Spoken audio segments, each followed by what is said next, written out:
안녕하세요. 저는 학원에서 강사로 일하고 있는 30대 중반의 여자입니다. 저는 결혼에 대한 한 번의 상처가 있었고 사랑의 허무함을 잘 알기에 이제는 혼자 살겠다고 결심을 한 여자기도 합니다. 지난 결혼 생활을 돌이켜보면 누군가는 저보고 미련하다고 할 거고 어리석다고도 하겠죠. 하지만 끝까지 가봐야 털어내지는 것도 있는 것 같습니다. 저는 그 남자와 10년간 연애를 했습니다. 친구들 여러 명이서 하는 단체 미팅 자리에서 그 남자와 저는 눈이 맞았습니다. 다른 친구들은 다 커플이 되지 않았고 그 남자와 저만 커플이 되었어요. 20살, 갓 고등학교 티를 벗은 어리디 어린 연애였습니다. 하지만 그만큼 풋풋하기도 하고 더욱 설레기도 했죠. 저희는 같은 학교긴 했지만 전공은 달라서 학부 건물은 많이 떨어져 있었어요. 하지만 남친은 항상 제가 있는 건물까지 와서 점심을 같이 먹었고 수업이 다 끝나면 저희 건물로 와서 저를 기다렸습니다. 저도 남친이 너무 좋았고 남친도 저를 많이 좋아했어요. 군대 갔다 오는 것까지도 다 기다렸죠. 지금 돌이켜봐도 그때는 좋았었지 싶은 추억이 있다고나 할까요? 저는 대학교를 졸업하기 전 학원에서 강사 아르바이트를 했었습니다. 전임 강사가 아니라 아르바이트 개념의 강사였기 때문에 5시부터 9시까지 짧게 근무를 했었죠. 저는 그때 국어를 가르쳤었는데 막상 강사 일을 해보니 제 적성에도 잘 맞고 재밌었어요.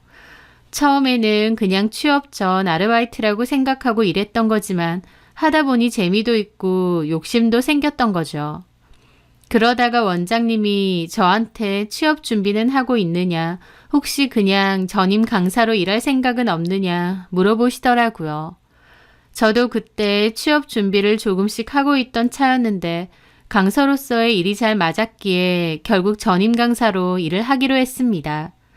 가르치는 것도 재밌고 학생들이 제 수업을 듣고 성적이 오르거나 시험 결과가 좋다고 얘기해주면 그렇게 뿌듯할 수가 없더라고요. 그래서 저는 학원에서 전임 강사로 전환해 일을 계속하게 되었습니다. 반면 남친은 졸업 후 공무원 시험 준비를 하겠다고 했어요. 남친네 집 형편은 그렇게 좋지 않았고 일반 회사보다 좀 안정적인 직장을 구하고 싶다고 하더라고요. 그렇게 졸업 전부터 조금씩 공부를 시작했고 졸업하고 나서도 줄곧 시험에 매달렸죠. 저는 남친을 응원했습니다. 그리고 뒷바라지 아닌 뒷바라지도 나름 했었죠. 거창한 건 아니겠지만 그래도 남친을 만나면 데이트 비용은 거의 다 제가 냈고 선물도 많이 했습니다. 남친은 맨날 같은 옷만 입고 다녔기에 제가 월급으로 옷을 사준 적도 많아서 나중에는 남친이 입는 옷들이 거의 제가 다 사준 것들일 정도였어요. 그뿐인가요? 체력 떨어지면 안 된다고 고기도 종종 사줬고 월급날에는 소고기를 사준 적도 많습니다. 남친은 그런 저에게 너무 고맙다며 자기가 합격하면 저에게 꼭 보답하겠다고 했습니다. 그때는 그런 게 아깝다거나 손해본다는 생각은 눈꼽만치도 없었어요.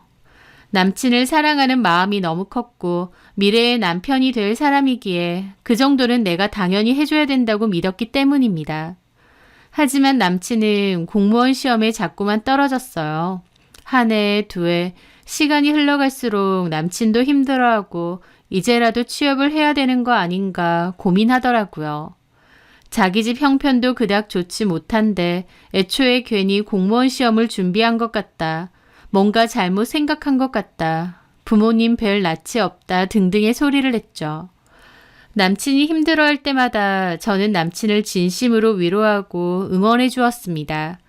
늦은 선택이라는 건 없다고 뭘 하든 네 선택을 응원하겠다고 붙돋아 주었죠. 남친과의 연애 기간이 길었기에 남친네 집에도 자주 놀러 갔고 남친네 부모님도 자주 뵈었어요. 남친네는 아버님은 몸이 안 좋아서 주로 집에 잘 계셨고 어머님은 아파트에서 청소 일을 하셨습니다. 아버님은 과거에 일하시다가 다치신 후로 몸의 반쪽이 마비가 와서 고동이 불편하시다고 했어요. 그래서 남친네 집에 놀러 가면 거실에 환자용 침대가 하나 있고 아버님이 거기에 잘 누워 계셨습니다. 저는 남친을 이미 제 가족이라고 생각했기에 과일이나 선물을 들고 집에도 자주 찾아갔어요. 제가 가면 어머님이 저를 몹시 환대해 주셨죠. 저를 며느리처럼 대하면서 성혁이 옆에 있어줘서 고맙다. 나중에 성혁이 공무원 되면 바로 결혼식 올려라. 그런 소리를 곧잘 하셨습니다. 공부하느라 바쁜 남친 대신해서 부모님 찾아뵙고 말벗도 해드리고 같이 모시고 나가기도 하고 제가 차를 뽑고 나서는 아버님 병원 가는 걸 제 차로 도와드린 적도 많아요. 그 집에서 저는 결혼하기도 전에 이미 며느리였습니다. 그리고 남친은 마지막으로 쳐본다던 공무원 시험마저도 결국 떨어졌습니다. 그리고 공무원 시험책들을 다 버리더군요. 이제 더 이상 안 하겠다고 취업 준비를 하겠다고 했죠. 저는 남친에게 잘 생각했다고 아니다 싶을 때 접는 것도 현명한 거라고 했습니다. 그리고 같이 취업 자리도 열심히 알아보고 이력서나 자기소개서 쓰는 것도 저도 열심히 도왔죠.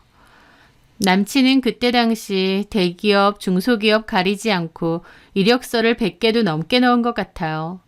하지만 서류에서 대거 탈락하고 면접에서 탈락을 많이 했습니다.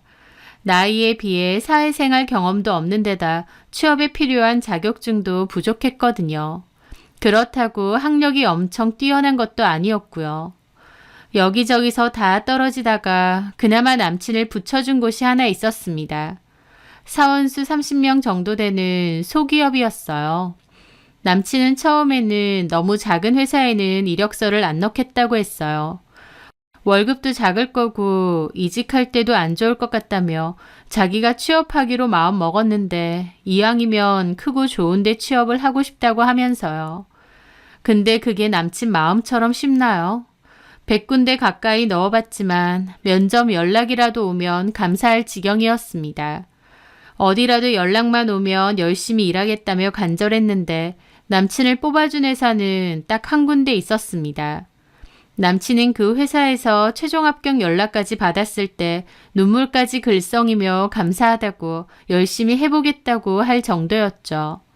비록 작은 회사긴 했지만 남친은 취업을 했다며 기뻐했고 어머님 아버님도 기뻐하셨어요. 제가 취업 기념으로 소고기를 사와서 집에 와서 남친 가족들과 구워 먹었습니다. 어머님은 성혁이 취업도 했으니 한 1년 정도 결혼자금 모으고 빨리 결혼도 하라고 하셨어요.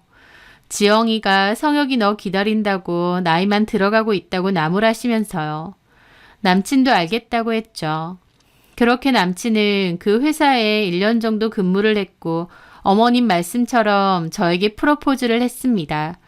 저도 기꺼이 받아들였고요. 제가 남친과 결혼할 거라고 하니까 제 주변 지인들은 제가 바보 같다고 했어요. 작은 회사에 취업한 지 1년밖에 안 돼서 자리도 못 잡은 남친. 게다가 아픈 아버님과 가난한 형편의 시댁. 왜 그렇게 어리석은 선택을 하냐더군요. 그런 말을 들을 때면 저는 그냥 머쓱하게 웃고 말았습니다. 사람들 눈에 제가 분명 한심한 선택을 한 것처럼 보일 수도 있겠죠. 하지만 저는 남친이 좋았고 10년이라는 그 긴 시간 사이에는 남들은 결코 이해 못하는 단단한 무언가가 있다고 믿었습니다. 그래서 저는 남친과 결혼을 하게 되었어요. 돈이 넉넉치는 않았기에 저렴한 결혼식장에서 결혼식을 올렸고 어머님 아버님이 사시는 집 근처에 작은 빌라를 신혼집으로 얻었습니다. 남친네 집에서 4천, 저희 집에서 2천 보태주셨고요.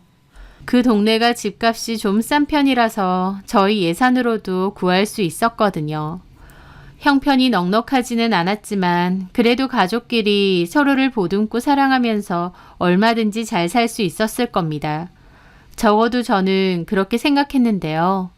시부모님과 남편은 그게 아니었던 것 같습니다. 저희 결혼 생활로 치면 2년 정도 됐을 때고 남편이 직장 생활을 한 지도 3년이 넘어갈 무렵이었습니다. 어머님은 결혼 생활 1년 정도 지났을 무렵부터 아이를 가져야 되지 않겠느냐 잘 그러셨어요.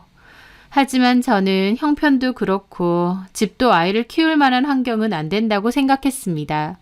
그래서 좀 더 돈을 벌어서 모으고 이사도 가고 그 후에 아이를 갖고 싶다고 말씀드렸죠.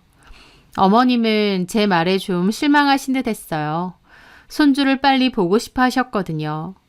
그 마음은 이해하지만 요즘은 낳기만 한다고 해서 알아서 크는 때도 아니고 아이 하나 키우는데 돈도 많이 들고 해주고 싶은 것도 많을 텐데 아직은 저희 형편에 아이는 무리인 것 같았습니다. 웬만한 건 시부모님의 뜻을 잘 따라드리고 맞춰드렸지만 자녀 문제에 있어서는 저도 나름 확고한 게 있었다고나 할까요?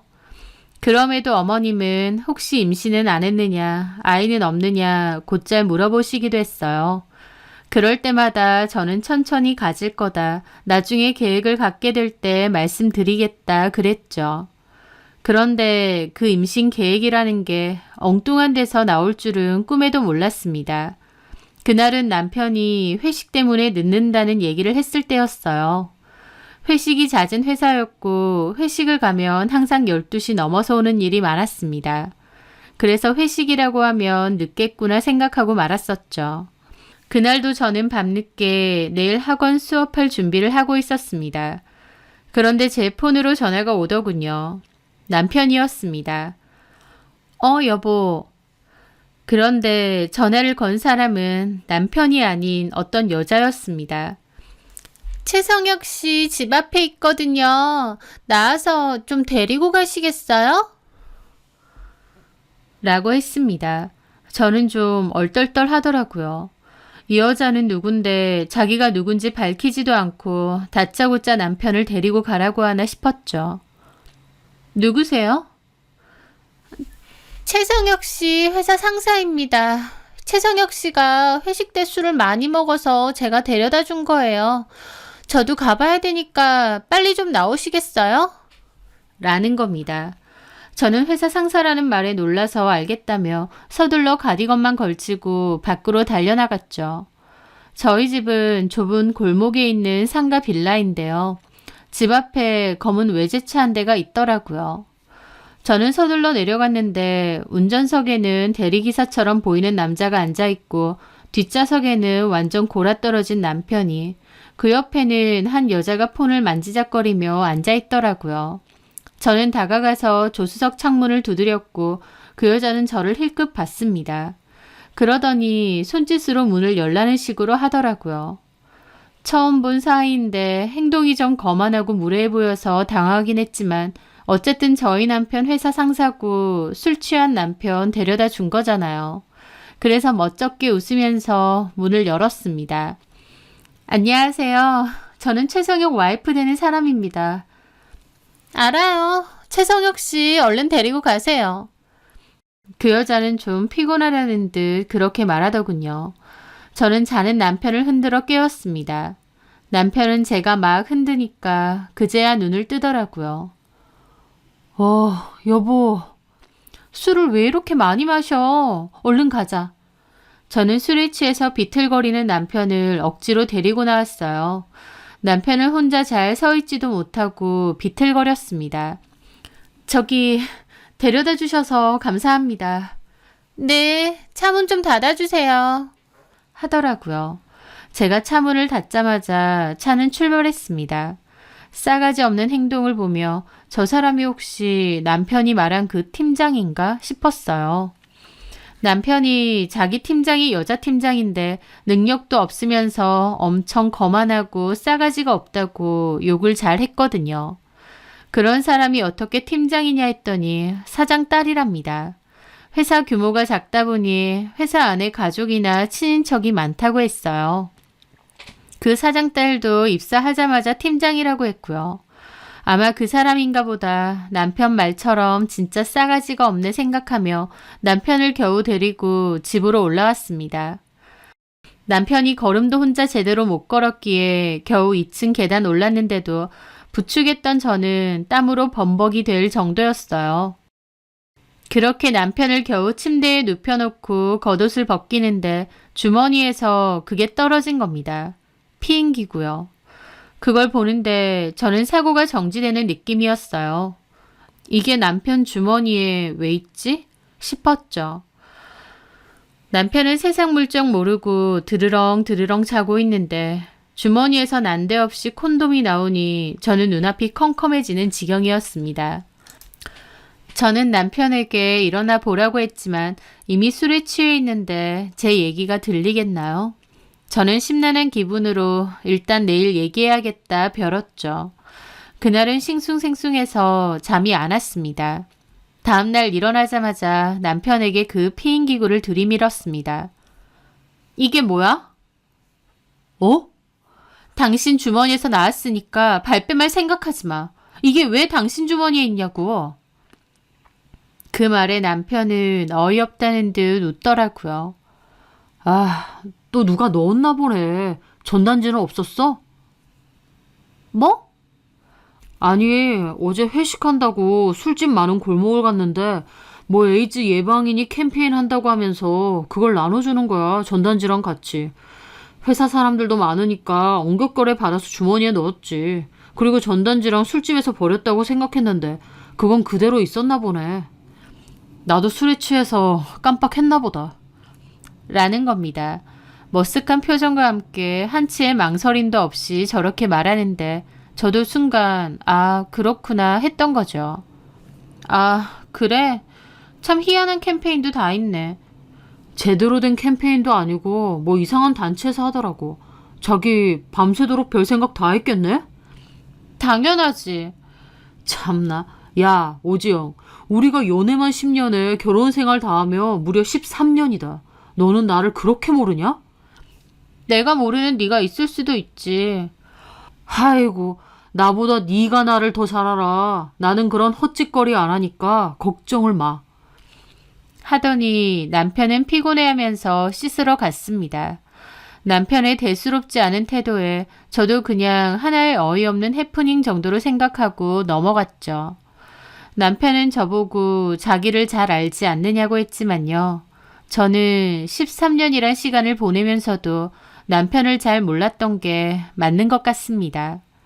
왜냐면 그렇게 뻔뻔하게 얼굴색 하나 안 변하고 거짓말을 능수능란하게 할 수 있는 사람인지 몰랐거든요. 저는 얼마 뒤 아주 우연스럽게 남편의 비밀을 알게 되었습니다.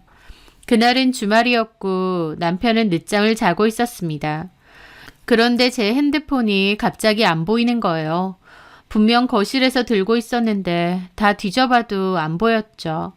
그래서 자고 있는 남편 머리맡에 있는 폰을 들었습니다. 제 폰으로 전화를 걸어보려고요. 그렇게 남편 폰을 열었는데 웬 카톡이 와 있는 겁니다. 아무리 남편이라고 해도 그전까지 저는 남편 폰을 뒤져본 적이 없습니다. 카톡이나 문자를 함부로 본 적도 없고요. 그런데 그 카톡은 결코 무시할 수 없는 카톡이었어요. 나 생리를 안 해. 였거든요. 저는 그 카톡을 보는데 처음에는 이해가 잘 안 돼서 멍해졌습니다. 김 팀장님이라고 되어 있는데 왜 생리를 안 한다고 부하 직원에게 보냈을까? 이렇게 지극히 개인적이고 사적인 얘기를 왜 남편에게? 당연히 답은 뻔한데도 그게 너무 충격적이라 머릿속에서도 딴 생각만 드는 것 같았습니다. 저는 떨리는 손으로 그 카톡을 눌러서 대화방에 들어갔어요. 그리고 남편이 저에게 꽁꽁 숨겨두었던 그 더러운 진실들을 다 알게 되었죠. 그 여자는 그때 남편을 데려다준 그 회사 상사였습니다. 둘의 대화 내용을 보니 오늘 회식할까? 라는 말이 많았는데 그 회식은 진짜 회식이 아니었어요. 둘의 미래를 뜻하는 것이었습니다. 그 둘은 자주 가는 숙박업소도 따로 있는 듯 했죠. 둘의 대화창을 올려서 다시 차근차근 봤는데 남편이 입사를 하고 6개월 정도 지났을 무렵부터 이미 그렇고 그런 사이가 된 것 같았습니다. 그러면서 제 앞에서는 그 팀장에 대해 낙하선이고 능력도 없다면서 욕을 잘 했던 것이었죠. 이게 말이 되나 싶었고 믿을 수가 없었어요. 저렇게 순진무구한 얼굴로 자고 있는 내 남편이 사실은 나를 완전히 속이고 기만하고 있었다는 사실을요. 저는 벌벌 떨리는 손으로 그 둘의 수많은 대화를 빠르게 읽어갔습니다. 다리에 힘이 풀려서 나중에는 바닥에 주저앉아서 보게 되었어요. 그리고 마지막 말은 그 여자가 생리를 안 한다 라는 말이었습니다. 저는 눈물을 쏟으며 남편을 때렸고 남편은 자다가 두들겨 맞고 잠에서 깼죠. 왜 이러느냐고 미쳤느냐 소리 지르길래 핸드폰 들이밀었습니다. 네가 여태까지 툭 하면 가던 회식이 이런 뜻이었느냐 그랬죠. 남편도 놀란 눈치였습니다. 저는 이 여자 생리 안 한다더라 악을 지르며 바닥에 주저앉아 울었습니다. 제 말에 남편도 놀란 얼굴이었죠. 그렇게 저는 바닥에 주저앉아 울고 남편은 아무 말도 안 하고 가만히 앉아만 있었습니다. 체감상 1시간 넘게 그러고 있었던 것 같아요. 남편은 딱히 저에게 변명하지도 잘못했다고 빌지도 않았습니다. 그저 가만히 있었어요. 뭔가 생각하는 것 같기도 했고 멍한 것 같기도 했습니다. 저는 무슨 말이라도 해보라며 난리를 쳤고 남편은 아무 말도 안 하더니 그냥 조용히 자리를 뜨는 겁니다. 남편의 태도에 저는 더 기가 막혀서 오열을 했죠. 이런 게 걸리면 최소한 뭐라고 말은 해야 되는데 아무 말도 없이 도망치듯 집을 떠난 거예요. 남편은 그렇게 집을 나가서는 돌아오지 않았습니다. 옷까지도 안 챙겼고 핸드폰하고 지갑만 덜렁 챙겨서 나간 것이었죠. 제가 연락해도 전화도 받지 않았습니다. 저는 혹시 시댁에 있나 싶어서 시댁으로 갔죠. 어머님도 놀라시더라고요. 저는 어머님 얼굴을 보자마자 꺼이꺼이 울면서 자초지종을 다 얘기했습니다. 어머님도 너무 놀라셨고 성혁이가 미쳤나 보다 라면서 펄쩍 뛰셨습니다. 그러면서 바닥에 엎어져서 우는 저를 보고 눈물을 글썽이셨어요. 지영아, 미안하다. 내가 자식 새끼를 잘못 키웠나 보다. 내가 성혁이 이놈의 자식 아주 혼쭐을 내주마. 그러니까 한 번만 봐줘. 응? 성혁이는 너 없으면 못 살아. 저 없으면 못 사는 인간이 사과 한마디 없이 집을 나간다고요?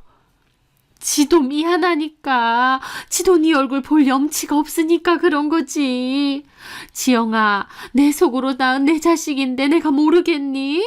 성혁이가 뭔가 제정신이 아니었나 보다. 그 회사 팀장이라는 여자가 성혁이를 꼬여냈나 봐. 성혁이는 순진한 앤데 회사 상사라고 하는 그 늙은 여우 같은 게 꼬여낸 게 분명하다. 성혁이도 실수한 거지. 어머님이 옆에서 뭐라고 하시든 들리지도 않았습니다. 솔직히 어찌됐든 자기 아들 두둔하는 소리였고 이혼만은 하지 말아라라는 소리셨으니까요.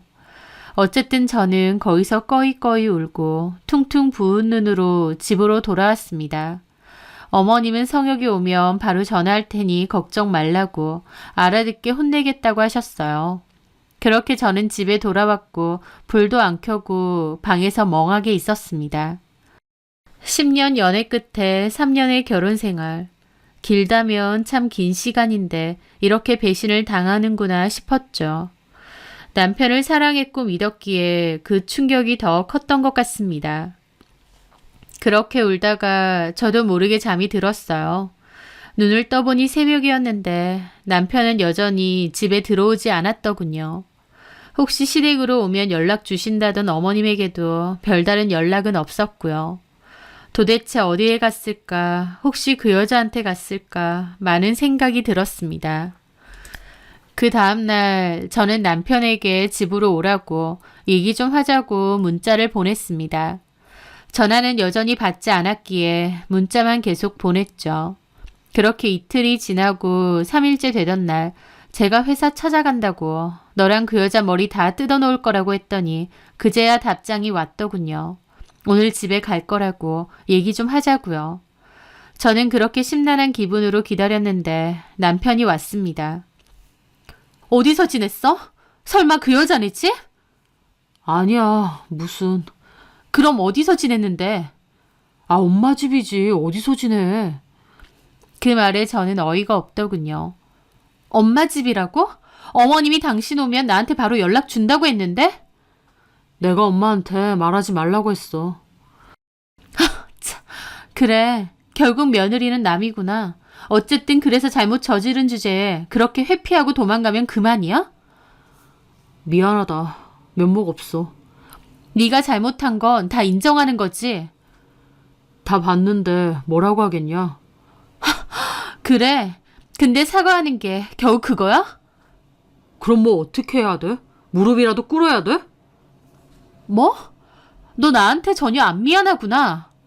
미안해. 당연히 미안한데. 남편은 성가신 얼굴로 저한테 사과를 하더라고요. 그걸 보는데 저는 가슴이 철렁 내려앉았습니다. 제가 이혼 얘기를 해도 시원찮을 판인데 남편은 오히려 본인이 먼저 이혼 얘기를 하고 싶은 얼굴이었거든요. 지금 이 태도 뭐야? 2년 반을 바람 펴놓고 참 뻔뻔도 하네. 그래. 내가 잘못했다. 이혼 원한다면 이혼해줄게. 뭐? 저는 뒷목을 잡았습니다. 저한테 잘못했다고 비는 게 아니라 이혼 원하면 해주겠다 이러고 있었으니까요. 너 뭐 하는 거야? 그년이 이혼하고 오면 받아주겠대? 그래서 그래? 아, 그게 아니라 이런 일까지 있었는데 네가 나를 용서하고 살 수 있겠어? 제발 솔직 좀 해줘라. 네가 나랑 안 살고 싶은 거잖아. 그년이 정리하고 오라고 하디? 그래서 이러는 거야? 너 그년을 그렇게 사랑해? 이유가 뭐야? 내 애를 임신했어. 그때 생리 안 한다고 하더니 진짜 임신이래? 네 애는 맞아? 당연히 내 애지.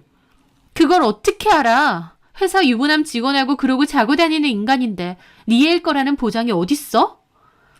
제 말에 남편은 오히려 저를 흘겨보더라고요. 함부로 말하지 마. 뭐라고? 야, 너 미쳤어 진짜? 저는 못 참고 남편의 뺨을 내리쳤습니다. 지금 내 앞에서 그년 편들어? 너 미쳐도 단단히 미쳤구나. 그래, 나 미쳤어. 그러니까 이혼하자. 이혼하고 각자 살자. 됐냐? 하더니 남편은 또 나가는 겁니다. 제가 어디 가느냐 붙잡는데도 팔을 뿌리치고 나가버리더라고요. 저는 닫힌 문을 보고 1시간 넘게 울다가 정신이 들어서 시댁에 달려갔습니다. 남편이 거기 가 있을 것 같았죠. 제가 문을 열자 어머님도 놀라시더라고요. 지영아, 갑자기 무슨 일로? 성혁 씨 여기 왔어요, 어머니?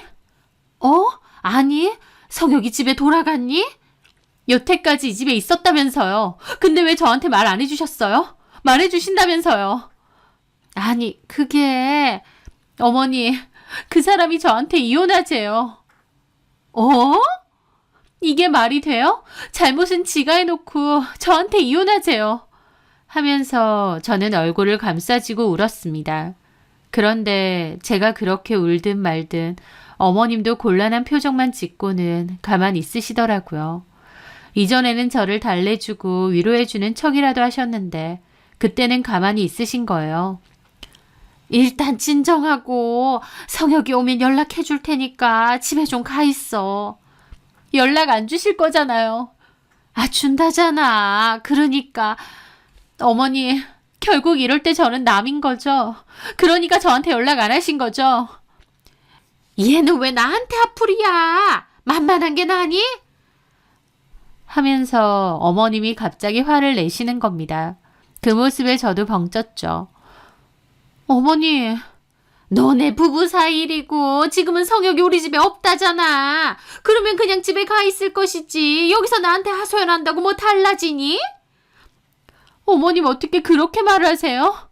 네가 나한테 어거지를 부리니까 하는 소리 아니야.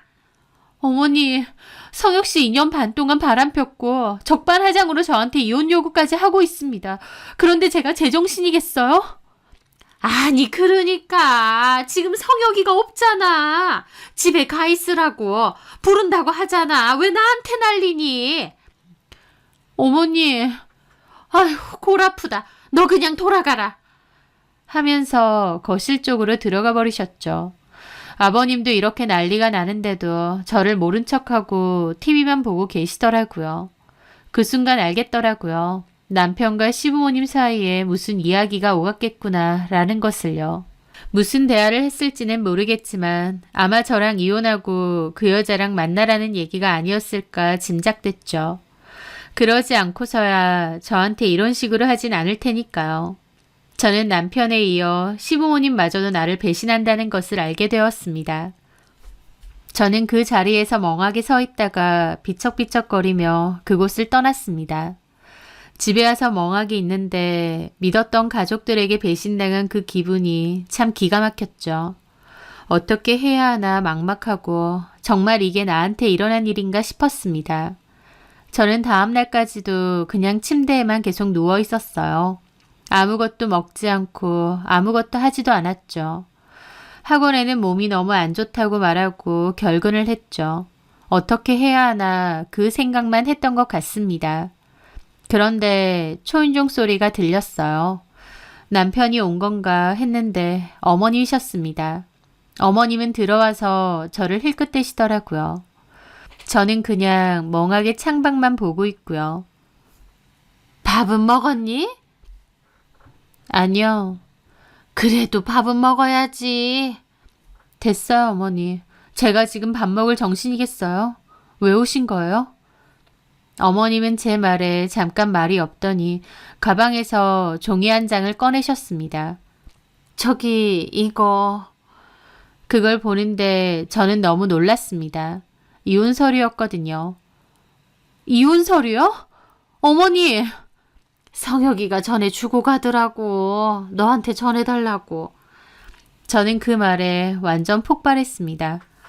지는 손이 없어요? 발이 없어요? 왜 어머님한테 이걸 전해달라고 한대요? 이혼하자는 말도 지 입으로 못한대요? 아니, 그리고 어떻게 저한테 이럴 수가 있대요? 이게 말이 된다고 생각해요, 어머님? 저 성혁 씨랑 20살에 만났고 알고 지낸 세월만 해도 13년입니다. 지 군대 기다려주고 공무원 시험 칠 때 다 뒷바라지 해주고 취업도 못해서 빌빌거리는 거 다 기다려줬어요. 남들은 그런 결혼 왜 하느냐 그래도 저 성혁 씨 하나만 보고 결혼한 겁니다. 근데 어떻게 저한테 이럴 수가 있대요? 저는 그 말을 하는데 눈물이 펑펑 났습니다. 어머님은 그냥 한숨만 쉬더라고요. 어머니, 이게 말이 되냐고요. 그 여자한테 가고 싶대요. 그래서 저한테 이혼하자는 거예요? 어머님은 그러라고 하셨고요. 어디 말해보세요. 어머님도 그러라고 하신 거예요? 지가 그러겠다는데 내가 어떻게 하니? 자식인데 왜 못 말려요? 어머님도 그 여자 새며느리로 맞이하고 싶으세요? 성혁 씨는 둘째치고 어머님 마음은요? 제 말에 어머님도 한숨을 푹 내쉬더니 그러시는 겁니다. 아, 임신까지 했다는데 어떡하니? 그러게 내가 너한테 빨리 임신하라고 했잖아. 어머니! 어쨌든 내 입장에서 내 아들이 그러고 싶다고 하고 걔가 임신까지 했다는데 그럼 어쩔 수 없는 거 아니겠어? 저는 쓴웃음이 나왔습니다. 좀 솔직해지세요, 어머니. 그 여자가 회사 사장 딸이라고 하니까 혹하신 거죠? 별 볼 일 없는 집안의 여자였어도 이렇게까지 하실 거였어요? 그 말에 어머님도 저를 노려보더라고요. 그래, 그 여자네 아버지가 그 회사 사장이라고 그러고 그 여자 엄마도 유치원을 엄청 크게 해서 집에 돈도 엄청 많다더라. 나도 사람인데 내 아들이 부잣집 딸 만난다는데 그걸로 팔자 좀 피고 살고 싶다는데 내가 뭐라고 하겠어. 어머님 아들 유부남이에요. 지금 무슨 말 하시는 거예요? 너랑 서둘러 결혼하는 게 아니었는데. 저 그 말에 뒷목 잡았습니다. 어머니, 빨리 결혼하라고 하신 거 어머님이세요. 성혁이 너 아니면 안 된다고 하셨던 게 어머님이세요. 그때는 내가 뭘 몰랐던 거지. 너랑 성혁이가 너무 오래 사귀고 정도 많이 들어서. 아, 그래서 그때는 계산이 안 되셨어요. 이렇게 돈 많은 여자 만날 줄 알았으면 저랑 결혼 안 시켰을 텐데. 그렇죠?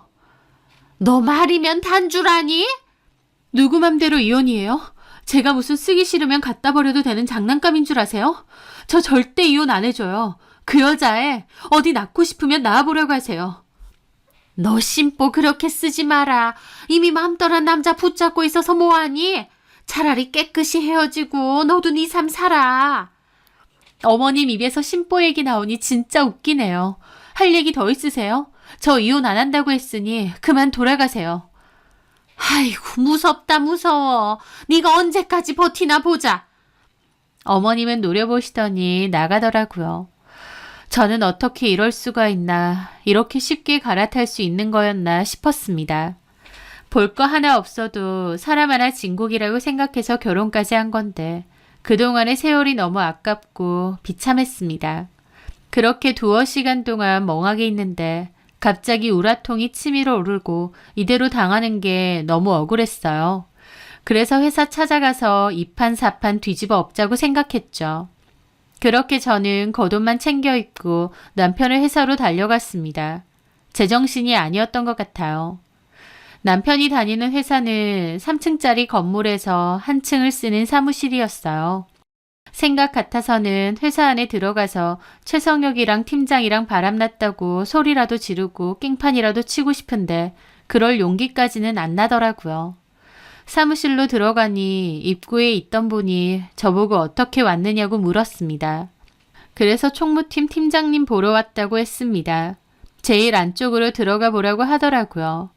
저는 그렇게 사무실 안으로 들어갔는데 남편은 안 보이고 그 여자는 있더라고요. 그때 차 안에 있던 그 여자였습니다. 그 여자 얼굴을 보는데 정말 사지가 떨릴 정도로 분노가 찾아오더라고요. 그 여자도 저를 보고 놀라는 듯 했습니다. 저번에도 봤었죠? 최성혁 와이프인데요. 네, 최성혁 씨 지금 외근 갔는데요? 그쪽하고 얘기 좀 하려고 왔어요. 어디서 할까요? 여기서 할까요? 그 말에 그 여자가 약간 피곤한 표정을 짓더니 따라오라고 하더라고요.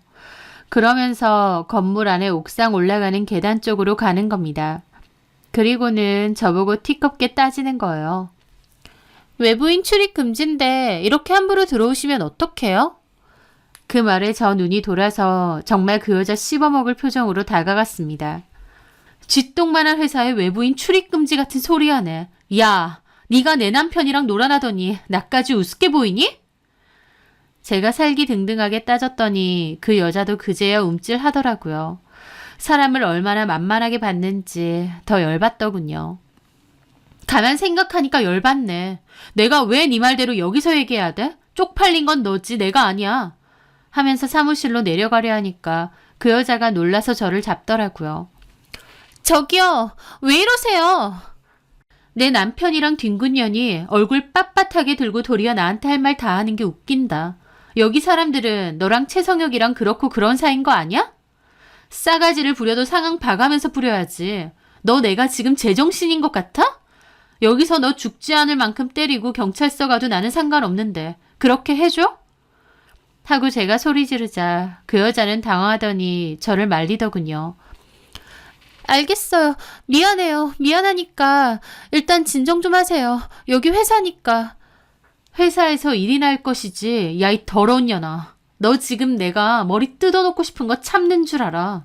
그리고 임신, 너네가 아주 쌍으로 미쳤구나. 그 말에 그 여자 제 눈치를 힐끗 보더라고요. 내가 지금 마음 같아서 너희 계단에서 떠밀어버리고 싶어. 어디 그래줄까? 그러자 그 여자가 놀라서 배를 막더라고요. 잠깐만요. 원하는 게 뭐예요? 뭐? 최성혁이랑 헤어질게요. 끝낼게요. 원한다면 최성혁 회사에서 자를 수도 있고요. 위자료 원한다면 돈을 줄 수도 있고요. 뭐? 야, 너 남의 남편 가지고 놀아? 그 정도 마음이면서 남의 가정을 파탄내? 그리고 너 최성혁이 임신까지 했다면서 그딴 식으로 끝내? 하고 제가 눈이 돌아서 다가가자 그 여자는 몹시 당황하더니 다급하게 그 얘기를 하는 겁니다. 하지 마세요. 신고할 거예요. 그리고 최성욱 애도 아니란 말이에요. 저는 그 말에 멈칫했어요. 뭐? 당신 남편이랑 그런 건 미안한데요. 뱃속에 애, 당신 남편 애 아니에요. 그러니까 나한테 손대지 마세요. 저는 그 여자가 진짜 미친 줄 알았습니다. 저는 그럼 누구 애냐고. 내 남편은 자기 애인 줄 알던데 어쩔 거냐 그랬죠. 그랬더니 그 여자 한다는 말이 처음에는 최성혁 애인 줄 알았는데 가만 날짜 계산해보니까 아니에요. 최성혁하고는 나름 피임도 확실하게 했었고 실은 남자친구가 따로 있어요. 결혼 얘기도 오가고 있고요. 최성혁 씨는 그냥 잠자리 상대야? 뭐 굳이 말하자면 그렇고요. 이거 완전 미친년이네. 너나 내 남편이나 쌍으로 미쳐도 단단히 미쳤네. 나 이거 내려가서 다 얘기해야 될 것 같은데? 하고 또 내려가려니까 그 여자가 다급하게 잡더라고요. 원하는 게 뭐예요? 얘기하세요.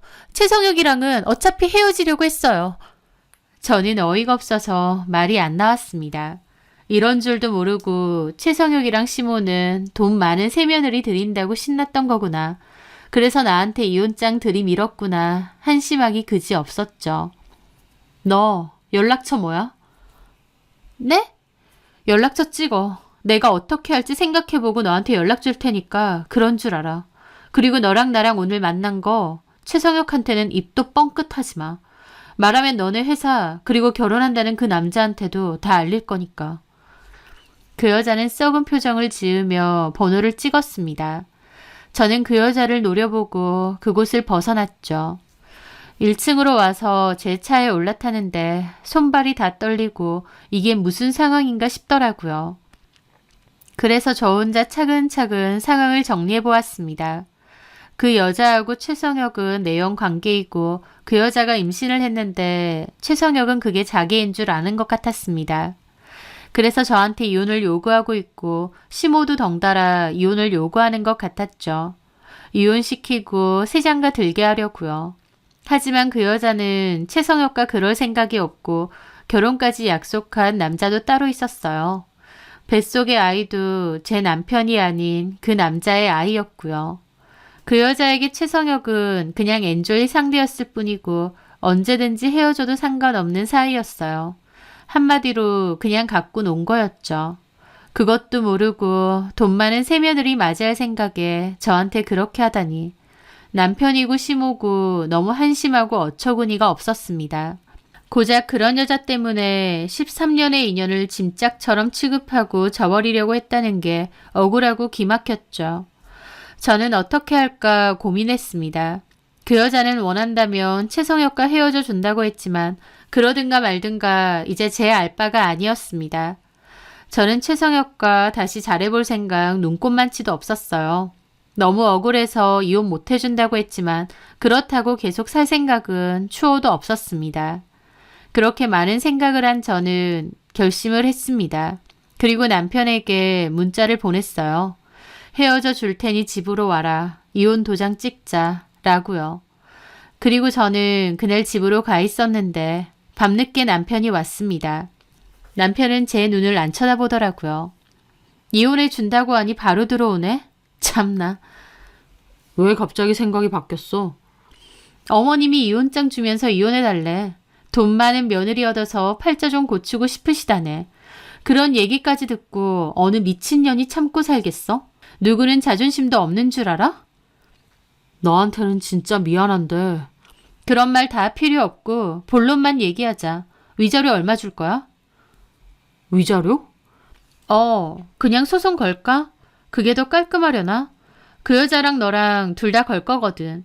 증거는 충분해. 너랑 그 여자랑 나눈 대화도 내가 찍어놨고 어머니 맞고 오셨을 때 혹시나 해서 녹음도 해놨어. 이 정도 증거면 내가 100% 이겨. 어디 소송해봐? 나든 각오 돼 있는데. 그 말에 남편도 당황하더라고요. 저는 혹시나 싶어 그 여자를 만났다는 말은 안 했습니다. 얼마? 알아봤는데 우리나라 법이 멋 같아서 위자료 많이 안 준다더라. 잘해봤자 3천만 원? 그러니까 너랑 그 여자 합치면 6천 정도네. 남편은 펄쩍 뛰었습니다. 6천? 6천이 어딨어? 그러지 말고. 너 지금 장난치니? 내가 지금 너랑 흥정하는 걸로 보여?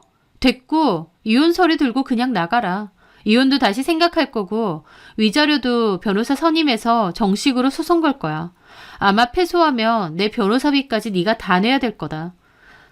남편 오기 전에 열심히 인터넷에서 찾아본 내용을 얘기해줬죠. 남편은 놀라서 이런저런 생각을 하는 것 같았습니다.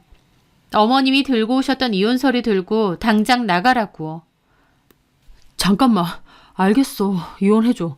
네가 말한 위자료 내가 마련해줄게.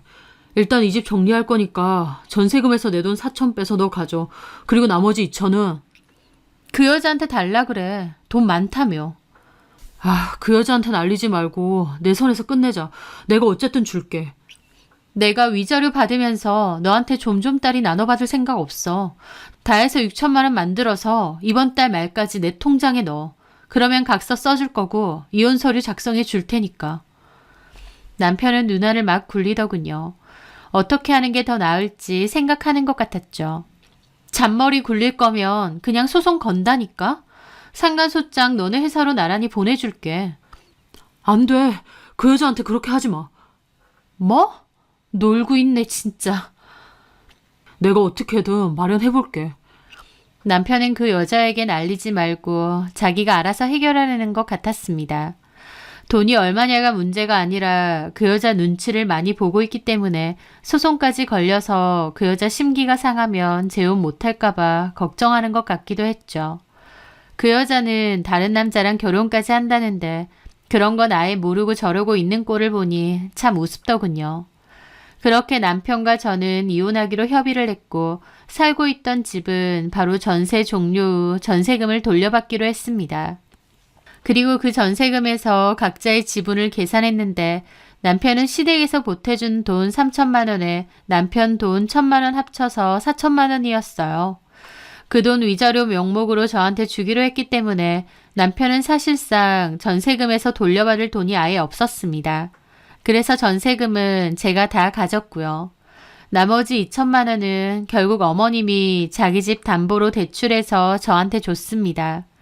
없이 살던 사람들이라 그 돈도 몹시 큰 돈이긴 하지만 아들 이혼도 시켜야 되고 또 아이까지 가진 부잣집 새며느리 얻을 생각이었다 보니 어떻게든 마련해서 준 것 같았죠.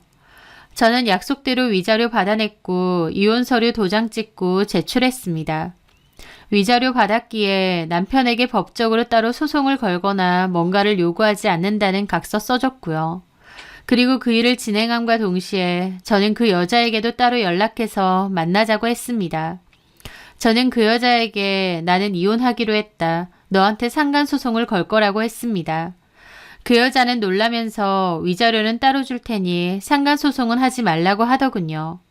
그 여자도 다른 남자와 결혼을 앞두고 있었기에 소송에 휘말리는 것은 피하고 싶은 눈치였습니다. 저는 그 여자에게 위자료 명목의 돈으로 3천만 원 내놓아라. 그리고 남편은 네 결혼 직전에 어떤 핑계를 대서든 회사에서 자르라고 했습니다. 제가 원하는 건 그 두 가지라고 했죠.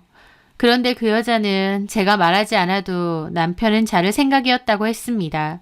적당히 놀다가 끝내려고 했던 것 같은데 저한테 걸리면서 골치 아프게 됐으니까요.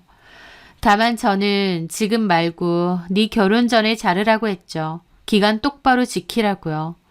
그 여자는 알겠다고 했고 바로 저에게 3천만 원을 입금했습니다. 그리고 이 일에 대해서는 다시는 거론하지 않겠다는 각서도 써줬죠. 저는 그렇게 남편 측과 그 여자 측에서 모두 위자료를 받아냈습니다. 그 후 저는 남편과 이혼을 마무리했어요. 기간으로 치면 외도 걸리고 나서 2달도 안 돼서 초고속으로 합의 이혼으로 마무리를 한 셈입니다. 법적인 조정기간이 있지만 아무 의미 없고 아예 쫑이 난 거였죠. 저는 친정 부모님 댁으로 들어갔고 전 남편은 시댁으로 들어가서 살았습니다. 위자료는 두둑히 받았고 전 남편이 낙동강 오리알 신세가 될 것도 알았기에 꼬시기도 했지만 제 지난 13년간의 기간이 부정당하는 것 같고 허무하기도 해서 씁쓸하기도 했어요.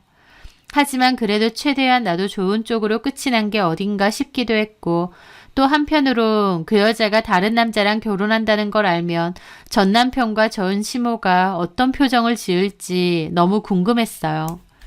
그런데 이혼하고 또다시 2달 정도가 지났을 무렵이었습니다. 뜬금없이 전 시모로부터 전화가 왔어요. 처음엔 씹었는데 자꾸 전화가 와서 받았죠. 지영아. 뭐예요? 왜 전화하세요? 지영아, 혹시 성혁이랑 연락 안 되니? 지금 뭔 소리 하세요? 저희 이혼한 거 까먹으셨어요? 어머님 아들 왜 저한테 찾고 있으세요? 라고 하면서도 무슨 일인가 궁금하기도 하더라고요.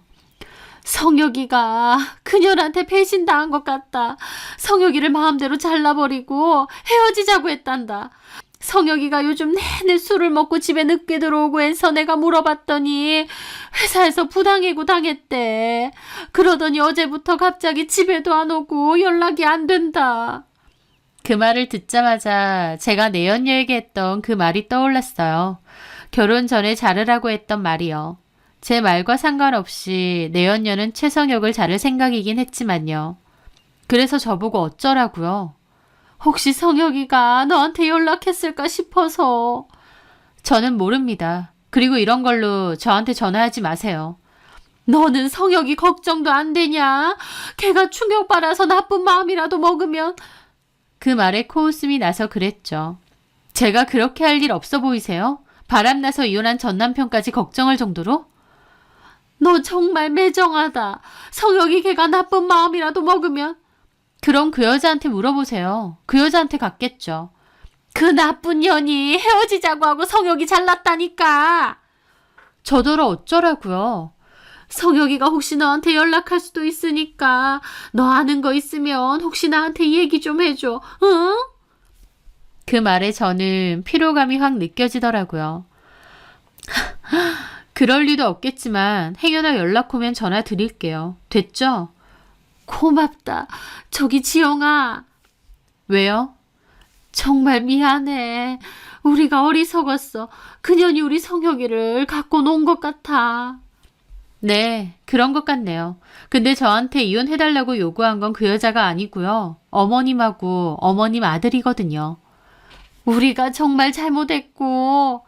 필요 없고요. 끊겠습니다. 그렇게 끊었습니다. 바로 차단도 했죠. 진짜 뭐 이런 뻔뻔한 사람이 다 있나 싶었습니다. 팔자 좀 펴보자고 저 손절할 땐 언제고 이제 와서 참 어이가 없었죠. 전 남편이 어쩌고 있는지는 전혀 궁금하지도 않았습니다. 그런데 문득 그 여자가 혹시 결혼하나 싶었어요. 그래서 폰에서 차단해놨던 그 여자 번호를 풀고 카톡을 들어가 봤는데 그 여자가 자기 웨딩 사진을 찍어 프로필 사진에 올려둔 겁니다. 옆에는 웨딩홀 이름이랑 시간까지 올려두고요. 자기 결혼한다고 그렇게 올려놓은 것 같은데 진짜 강큰 여자다 싶었죠. 어쨌든 저는 그 웨딩홀 이름하고 시간을 기록했습니다. 보니까 그 주 토요일이더라고요. 저는 일부러 기다렸다가 토요일 오전에 전 시모에게 전화를 했습니다. 신호가 2번도 안 가서 전 시모가 전화를 급히 받더라고요. 지영아, 혹시 성혁이한테 연락 왔니? 아직도 연락 안 돼요? 연락도 안 되고 어딜 갔는지 어제 경찰서까지 다녀왔다. 다 큰 성인이라고 실종 신고는 당장 안 되고 좀 기다리라고만 하더라. 성혁 씨는 모르겠고요. 성혁 씨 만났던 그 여자요. 성혁 씨 회사에서 자른. 그 망할 년은 왜? 오늘 결혼하던데요? 제 말에 전시모 말이 없었습니다. 저는 통화가 끊긴 줄 알았어요. 여보세요? 그게 정말이야? 그년이 결혼을 해? 누구랑? 저야 모르죠. 그런 그년이 성혁이 버리고 회사에서도 자르고 지는 다른 남자랑 결혼한다는 거야? 그럼 뱃속에 애도 성혁이 애가 아니었어? 성혁이는 이혼까지 시켜놓고? 전 시모도 참 답답하더라고요. 어머님 아들 그냥 갖고 논 겁니다 하고 싶은 거 참았습니다. 막말로 둘이서 놀아난 거 맞지만 그 여자는 그 정도 진심도 아니었는데 전 남편과 전 시모가 전 남편의 임신한 줄 알고 북치고 장구친 거 아닌가요? 그래놓고 이제 와서 일방적으로 배신당한 척 하는 것도 웃겼죠. 하지만 아무 말 안 했고 시모는 어디서 결혼하는지 아냐 그래서 결혼식장과 시간까지 다 알려주었습니다. 그리고 전화 끊겼는데 좀 궁금해서 저도 결국 택시 타고 그 결혼식장에 가게 되었어요. 호텔에서 하는 결혼식이었고 결혼식장 근처만 갔는데도 이미 하객이 엄청 많았습니다. 그런데 홀에서 소란이 일어난 것 같았고 사람들이 웅성거리는 소리가 들렸죠. 저는 안으로 들어가 보려는데 전시모 목소리가 들리는 겁니다. 야, 이 망할려나. 내 아들 갖고 놀아. 내 아들 애도 아닌데 왜 내 아들 이혼시켰어? 왜? 하면서 악을 쓰는데 웨딩홀 직원들한테 붙잡혀 있고 그 여자는 신부 대기실에서 나오지도 않은 것 같았어요. 사람들 웅성거리고 직원들이 시모 쫓아내려 하는데 시모가 잡지 말라고 직원들 밀치고 때리고 난리도 그런 난리가 없었습니다. 직원들이 전 시모 밖으로 밀쳤고 한 번만 더 깽판 부리면 경찰 부른다고 엄포 놓더라고요. 전 시모는 억울하다며 내 아들 어쩌냐고 고래고래 소리 지르고 결국 직원 하나가 경찰에 신고까지 하더라고요. 저는 인파 속에서 그 모습 가만히 보다가 그냥 돌아왔습니다. 속 시원하기도 하면서 한편으론 그러고 주저앉아 울고 있는 게 불쌍하기도 하고 기분이 묘했어요. 한때는 제 시어머니였고 가족이라고 생각했던 사람이니까요. 그렇다고 제가 나서서 도와줄 생각은 눈꼽만치도 없었습니다. 괜히 그랬다가 발목 잡힐 생각도 없었고요. 전 시모가 색 난리치는 바람에 상대방 남자나 그 집 식구들도 다 알게 됐던 것 같은데 그 여자 결혼도 아마 파토 났을 것 같더라고요. 자기들끼리 치고받고 싸운 거다 보니 저하고는 아무 상관없는 일이었습니다. 어쨌든 저는 각서대로 약속 지킨 거니까요. 저는 그렇게 택시 타고 집으로 돌아왔습니다. 그런데 전 시모가 저한테 전화해서 자기가 경찰서에 왔는데 부를 사람이 없다고 저보고 좀 와달라고 부탁을 하는 겁니다. 저는 명확히 얘기했습니다. 어머니, 저 이미 이혼했고 이제 어머님하고 아무 상관 없습니다. 어머님이 저한테 이혼 서류 주면서 이혼해달라고 했을 때 성혁이도 팔자 좀 펴보자고 했을 때 저는 이미 어머님하고 관계 끝이 난 겁니다. 이제 더 이상 저한테 연락 마시고 어머님 알아서 하세요. 차단할 거라서 더 이상 연락 안 될 겁니다. 잘 지내세요. 그렇게 저는 전화 끊고 차단했습니다. 아, 이제 진짜 끝이구나. 다 끝났구나 라는 생각이 들었던 것 같습니다. 그 후 저는 여전히 학원에 일하러 다니면서 잘 지내고 있습니다. 전 남편이 집으로 돌아왔는지 어머님은 그때 경찰서에서 어쨌는지 궁금하기도 하지만 또 한편으론 내 할 바 아니다 싶기도 해요. 가장 어려울 때 옆을 지켜줬던 저를 그렇게 쉽게 팽할 수 있었던 그 사람들. 한때나마 가족이라고 생각했던 게 씁쓸하네요. 더불어 전 남편도 전 시모도 그리고 그 여자까지도 자기들끼리 싸우고 자멸한 것 같아서 속이 편하기도 합니다. 앞으로는 제 실속도 챙기면서 똑똑하고 현명하게 살아야겠다 다짐해보네요. 제 사연 들어주셔서 감사합니다.